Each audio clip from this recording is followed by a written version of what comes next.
Hello class 12th and welcome back to my YouTube channel Let's Learn Business Studies with Neha Arora. Previous video में हमने देखा था कि financing decision क्या है और कौन कौन से फैक्टर्स इफेक्ट करते हैं फाइनेंसिंग डिसीजन को।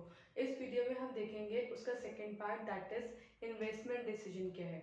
फर्स्ट हमने ये पढ़ा था फाइनेंशियल मैनेजमेंट क्या है। फाइनेंशियल मैनेजमेंट को 3 डिसीजन इफेक्ट करते हैं, that is financing decision, funds को एक्वायर कहाँ से करा जाए। Second decision is investment decision, जो आज हम पढ़ेंगे कि फंड्स को जब आपने एक्वायर कर लिया है तो उसको इन्वेस्ट करना सही तरीके से सही जगह पर जहाँ पे मैक्सिमम रेट ऑफ रिटर्न आए is also very important decision.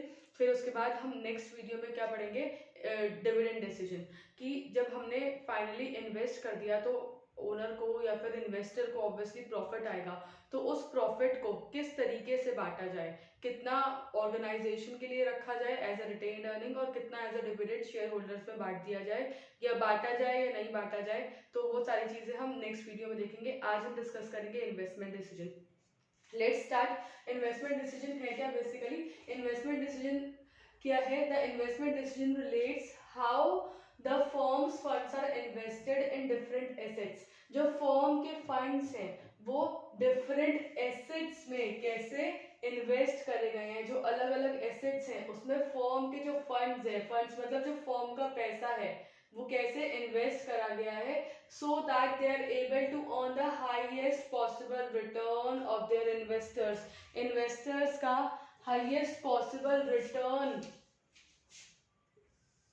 आए उसके बाद, मतलब कि इस तरीके से पैसे को इन्वेस्ट करा जाए इस इन्वेस्टमेंट डिसीजन में, ऐसे पैसे को इन्वेस्ट करें कि रेट ऑफ रिटर्न क्या आए, हाईएस्ट आए, किसके पास, इन्वेस्टर के पास जो पैसा लगा रहा है। और इसमें हम क्या चीजें देखते हैं, इसमें इसके भी बेसिकली 2 पार्ट है, दैट इज लॉन्ग टर्म या कैपिटल बजटिंग डिसीजन। ये बहुत इंपॉर्टेंट है और इसी के बारे में आप पढ़ेंगे, क्योंकि जितने भी फैक्टर्स इफेक्टिंग आप पढ़ेंगे वो सब कैपिटल बजटिंग पे पढ़ेंगे। दूसरा होता है शॉर्ट टर्म। देखो हमने पढ़ा इन्वेस्टमेंट डिसीजन, दैट इज इस तरीके से पैसे को इन्वेस्ट करा जाए कि इन्वेस्टर को हाईएस्ट पॉसिबल रिटर्न मिले। जब वो पैसा इन्वेस्ट करेगा, अगर मैं आप लोगों से भी पूछूं कि आप पैसा कहाँ इन्वेस्ट करना चाहेंगे, तो जनरली हर इंसान वहीं पे पैसा इन्वेस्ट करना चाहेगा जहाँ पे उसे रेट ऑफ रिटर्न हाईएस्ट मिलेगा, जहाँ पे पैसा उसके पास रिटर्न में वापसी सबसे ज्यादा आएगा। ओके तो ये भी 2 तरीके के होते हैं इन्वेस्टमेंट डिसीजन। लॉन्ग टर्म मतलब लंबे समय के लिए आप पैसे को इन्वेस्ट करना चाह रहे हैं या फिर शॉर्ट टर्म के लिए। देखो दोनों ही चीजें बहुत इंपॉर्टेंट है। लॉन्ग टर्म में क्या क्या आता है, जब हम पैसे को 1 साल से ज्यादा के लिए इन्वेस्ट करते हैं, आपके पास एक लमसम अमाउंट होता है, एक बड़ा अच्छा खासा अमाउंट होता है, लाखों में करोड़ों में पैसा जब आप इन्वेस्ट करना चाहते हैं, that is long term, for more than 1 year. 1 साल से ज्यादा के लिए अगर आप पैसे को इन्वेस्ट करते हैं। और शॉर्ट टर्म क्या है, this is known as working capital decision, या फिर करंट एसेट्स में आप जो पैसा लगाते हैं, जैसे स्टॉक में लगा दिया, इन्वेंट्री में लगा दिया, या फिर आपने जो regular day to day expenses होते हैं उसमें पैसा लगा दिया, तो this is short term. Short term तो हमारे लिए बहुत ज्यादा इंपॉर्टेंट नहीं है, क्योंकि ये तो डेली रेगुलर बेसिस के खर्चे हैं, चलते ही रहते हैं। हम बेसिकली लॉन्ग टर्म के बारे में बात करेंगे। एक फर्म के लिए capital budgeting decision is the most crucial point of investing the funds. Why? Because इसमें हम क्या क्या चीज देखते हैं, एक नई ब्रांच ओपन करना, एक नए प्रोडक्ट लाइन में जाना, या फिर एक नई टेक्नोलॉजी को अडॉप्ट करना, या फिर न्यू प्रोडक्ट लाइन की तरफ बढ़ना। तो ये सारी चीजें किसमें आती हैं, long term capital budgeting decision में, जो 1 साल से ज्यादा के लिए जिसमें हम पैसा इन्वेस्ट करते हैं। फॉर एग्जाम्पल अगर आपसे भी जनरली मैं बोलूं या फिर आपके घर का भी एग्जाम्पल लूं, तो आपकी मदर के लिए बहुत ज्यादा इंपॉर्टेंट डिसीजन कौन से होते हैं, और आपके फादर के लिए भी लंबे टाइम के लिए, जैसे एक घर लेना, या फिर चीज़ों के लिए देखा जाए तो रेफ्रिजरेटर लेना, या फिर घर के लिए कोई नई मशीनरी वगैरह लेना। ठीक है, तो ये सब क्या है, एक बड़े डिसीजन है। ओके जबकि आपके छोटे छोटे खर्चे, जैसे पेन चाहिए आपको, पेंसिल चाहिए, ये सब क्या है, वर्किंग कैपिटल के डिसीजन हो गए। ओके तो जो मोस्ट इंपॉर्टेंट डिसीजन है दैट इज लॉन्ग टर्म। अब समझ में आया एग्जाम्पल से? I hope it should be clear to you now. अब नेक्स्ट हम क्या पढ़ेंगे, why these capital budgeting decision और long term decisions are important। ये जो capital budgeting decision है ये important क्यों होते हैं, because ये बिजनेस की लॉन्ग टर्म ग्रोथ पे इफेक्ट डालते हैं। जो बिजनेस की लंबे समय के लिए ग्रोथ है, जो बिजनेस की ग्रोथ है उस पे इम्पैक्ट डालते हैं। ओके ग्रोथ पे इम्पैक्ट डालते हैं ये। आपने बहुत लमसम अमाउंट, एक अच्छा खासा अमाउंट, जितनी भी आपकी सारी इन्वेस्टमेंट थी, आपका जितना भी प्रॉफिट जुड़ा हुआ था या फिर जितना भी रिटेन करके रखा हुआ था, आपने सारा पैसा किस में लगा दिया, लॉन्ग टर्म में लगा दिया, आपने कैपिटल बजटिंग में लगा दिया। तो इसलिए ये इम्पोर्टेंट है क्योंकि कंपनी की पूरी ग्रोथ इस पर डिपेंड करती है कि आपने ये डिसीजन, जो पैसा लगाने का डिसीजन है, आपने इतना बड़ा जो डिसीजन लिया है वो सही है या नहीं, तभी कंपनी ग्रो कर पाएगी। अगर आपने ये इन्वेस्टमेंट डिसीजन रॉन्ग ले लिया है तो कंपनी की ग्रोथ पे भी इम्पैक्ट पड़ेगा। तो this effects the long term growth of the business. Next, large amount of funds involve. इसमें क्या है, ह्यूज फंड इन्वॉल्व होता है।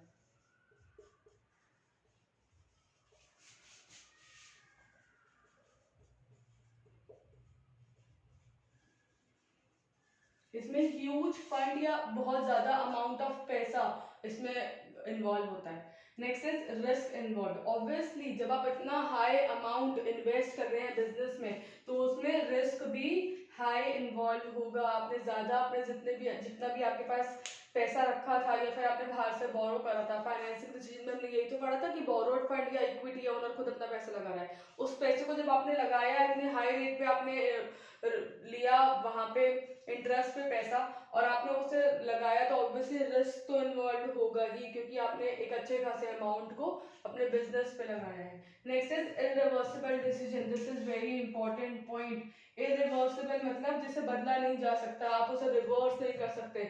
आज आपने क्या सोचा किस में पैसे लगाऊं, मैं कैसे बिजनेस पे पैसे लगा देता हूँ, for example sanitisers and all, क्योंकि पैंडेमिक टाइम चल रहा है, कोविड का टाइम चल रहा है और सैनिटाइजर्स की बहुत ज्यादा डिमांड है। ठीक है, उसके बाद आप सोचे नहीं नहीं नहीं नहीं, मैं तो इससे अच्छे डिटॉल वगैरह में पैसे लगा देता या लाइफ बॉय की एजेंसीज वगैरह खरीद देता। नो, तो ये कैसा डिसीजन है, रिवर्सिबल डिसीजन है। या फिर आपने सोचा कि लैंड ले लूं, लैंड को मैं क्या करूं, लैंड पे मैं एक बिल्डिंग खड़ी करवा देता हूँ और उसको लीज पे दे दूंगा, और फिर उसके बाद आप सोच रहे हैं नहीं इससे अच्छा तो मैं खुद का ही प्लांट लगा लेता। नो, तो अगर आप एक डिसीजन ले चुके हैं तो उसके बाद उसे रिवर्स नहीं कर सकते। ये नहीं है कि आज खरीदा कल उसे बेचकर फिर कुछ और, नो। तो ये इरिवर्सिबल डिसीजन है। एक बार आपने ले लिया, आपने उसमें इन्वेस्ट कर दिया, उसके बाद आप स्टेप बैक नहीं ले सकते, इसलिए इसे बोला गया है irreversible decision. Must be taken with utmost care. Utmost मतलब बहुत ज्यादा केयर, ध्यान से इस इन्वेस्टमेंट डिसीजन को लेने की जरूरत है, बिकॉज ये क्या है, irreversible. You can't go back now, there is no way to go back. After evaluating detail, हर जिस भी आप फाइनेंशियल क्राइटेरिया में इन्वेस्ट कर रहे हैं, आप चाहे जमीन ले रहे हैं या फिर आप उस पर बिल्डिंग बनवा रहे हैं या फिर आपने फर्म खड़ी करने के लिए आपने उन्हें परमिशन दे दी है, जिसको भी आपने लैंड लीज पे लेकर दी है, उसके बाद आप उसकी हर चीज को इवेलुएट करेंगे। क्यों इवेलुएट करेंगे, क्योंकि इन्वेस्ट वहीं करा जाता है जहाँ पे मैक्सिमम रेट ऑफ रिटर्न है। आप सोचेंगे कि अगर मैं इस लैंड को लीज पर मतलब किराए पर देता हूँ तो मेरे पास कितना रिटर्न आएगा, अगर मैं इस पर फर्म खड़ी करा देता हूँ तो मेरे पास कितना रिटर्न आएगा, अगर मैं उस पर प्लांट लगवाकर एक फैक्ट्री खड़ी करवा देता हूँ तो मेरे पास कितना रिटर्न आएगा। ओके, तो जिस पे आपको सबसे ज्यादा फायदा दिखेगा, रिटर्न जिस पे आपको सबसे ज्यादा दिखेगा, वहीं पे क्या करेंगे, इन्वेस्ट करेंगे। तो आप इसकी इवेल्युएशन करेंगे, किसको, हर चीज को, हर पॉइंट को आप इवेल्युएट करेंगे, उसके बाद ही पैसों को लगाएंगे, नहीं तो it may lead to adverse financial consequences. नहीं तो बहुत खतरनाक इसके कॉन्सिक्वेंसेज हो सकते हैं। अगर आपने इन्वेस्टमेंट डिसीजन सही से नहीं लिया है तो उसके साइड इफेक्ट्स बहुत खराब हो सकते हैं। आपको जितना भी पैसा आपने अरेंज करा है बाहर से वो सब क्या हो सकता है, बिल्कुल बेकार हो सकता है। Okay, if you want you can copy these points.